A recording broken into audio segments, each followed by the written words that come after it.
Should you buy or lease a car? Today, that's what we're going over. Probably the most asked question as it pertains to purchases. Should you lease or buy? One gives you a more expensive monthly payment, but you get to own something when it's done. The other is cheaper per month, which most people focus on. So today we're gonna actually run the numbers. We're gonna go over how much more expensive it is to do one over the other. And I'm gonna tell you how I did this from the age 19 to today. First, let's go over the pros. Yes, there's actually pros to leasing. I would say the number one is the lower monthly cost.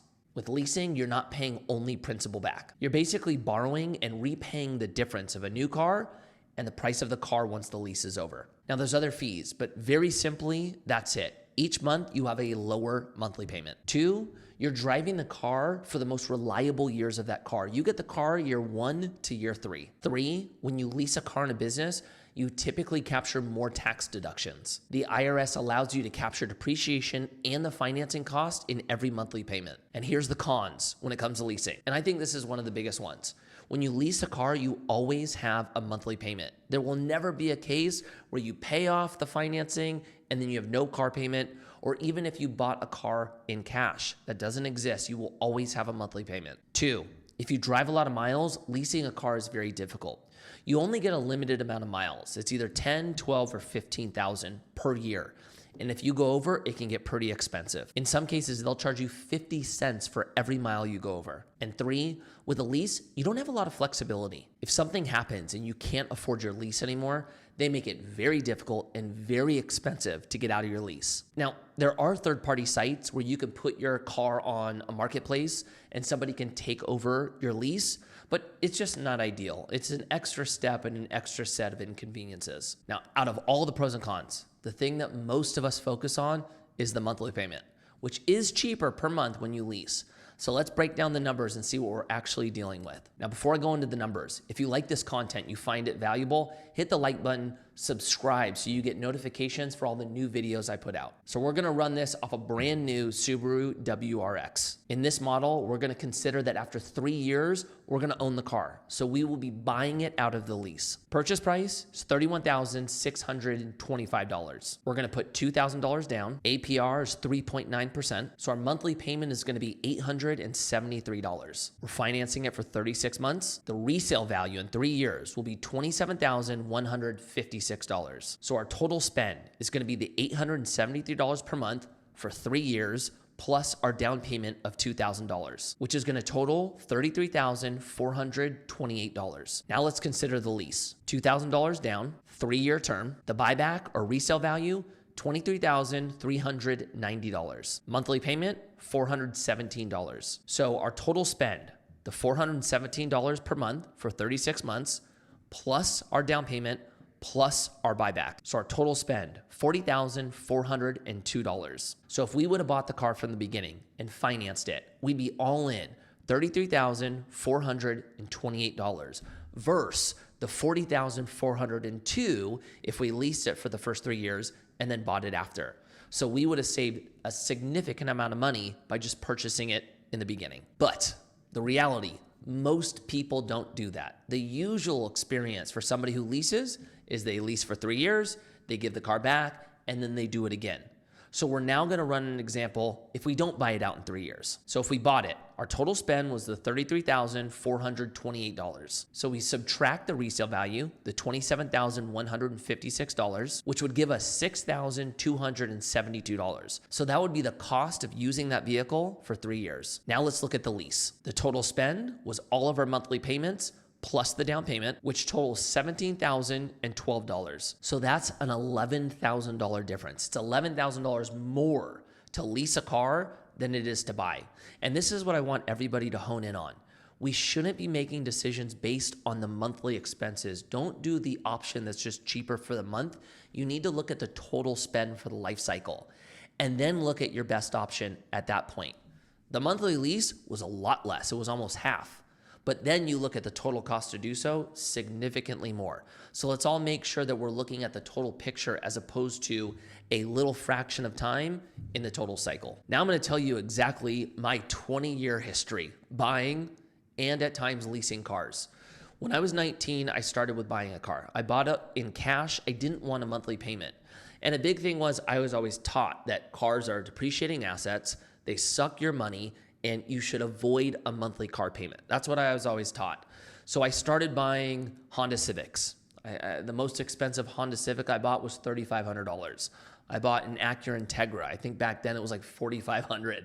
And I would have no monthly payment. It was awesome. I got to a point where it changed a little bit. I was, 30 years old or about to be 30, and I was gonna have my first kid, my first daughter. And my wife looked at me and said, no more with these cheap Civics. Like, I don't want my kids going in these cars. She didn't feel like it was safe. And at this point, we had the brewery, and she felt like it was important to have like somewhat of a decent looking car. And so I bought a Toyota Prius. Now, a lot of people hate on Toyota Priuses. I actually thought it was a rad car. It got me everywhere I needed to be. It was inexpensive. I was about it. Like, I would totally get one again. But I financed that one. I think I purchased it for somewhere around $23,000. I can't remember the length of the loan, but I ended up paying it off, and then I owned it for multiple years after the loan. If you're gonna do that, I think that's the way you do it. You finance the car, and then you pay it off, and then you own it for multiple years afterward, because that's where the value comes in. That's where you can start putting money into other areas, like investing.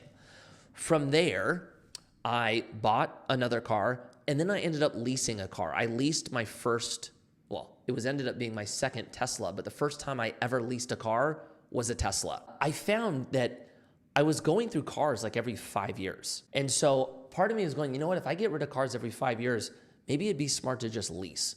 So I leased my first car, which was the Tesla Model X, and then I ended up crashing it, and then I ended up buying one. I bought one in my business to do the Humvee credit, where I can depreciate it for the percentage that it's used towards my business because it weighs more than 6,000 pounds. Really cool concept. I'll make a video if you guys want to hear more about that. But I ended up buying it. I financed it. The interest rate was basically nothing because I got it during the pandemic. But here's my whole kind of basis now on car ownership. If we're looking at strictly the numbers, it's almost always buy it in cash and have no car payment. If you can't afford to buy it in cash, I think the next best option is to finance it and then own it for multiple years out. On top of that, I actually think it's smart to buy a car that's 2 to 3 years old. Let the car lose the majority of its value and then purchase it after that. It's more reliable at that point. You get a better deal. I think that's actually like a solid option. When it comes to leasing though, I understand that this isn't the best, maybe from a financial standpoint, but the truth is, if you're going through cars quickly, like how I was, if you're only gonna keep them for 5 years, I actually think there's an argument to be made that you just lease them.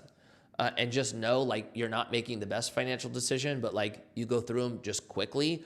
And if you're not gonna own a car for multiple years beyond the financing on the ownership, I don't really see the value in doing so. And then I would finish with this. A lot of times when it comes to cars, we spend more than we should. I mean, the average car purchase right now, the average price of a car right now is like $48,000. I think the average monthly payment is north of $700. That's a lot. That's astronomical. And so I think it's a good reminder for all of us when we're purchasing a car to remind ourselves what the goal is. Like, what do we want to do with our money? And if your goal is financial freedom, the thing that you need to be mindful of is if you're putting money into a car payment every month that you don't need to be, that money could be going towards your retirement. It could be going towards investments. It could be going towards a system that's building wealth and then ultimately freeing up your time. Because, this is the cool part, I drive more expensive cars now. I didn't for a long time. I felt like the best path was live like I was broke, to invest as much as possible, and then you get to a point where money starts coming in that you're not working for. Use that money to buy things like cars and clothes and all the stuff that is typically a waste of money. Use the money that you're not sacrificing your time to buy that stuff. If you're looking at cars and deciding which one to do, and you're kind of eyeing the more expensive option, just remind yourself, do I want to be working longer? Do I want to be working harder just to make that car payment?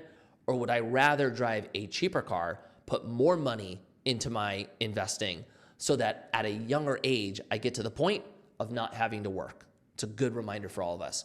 I hope you like this video. If you feel like it's valuable, you know anybody who's going through a car purchase or a lease option right now, send them this video. I hope it helps. I'll see you guys next week.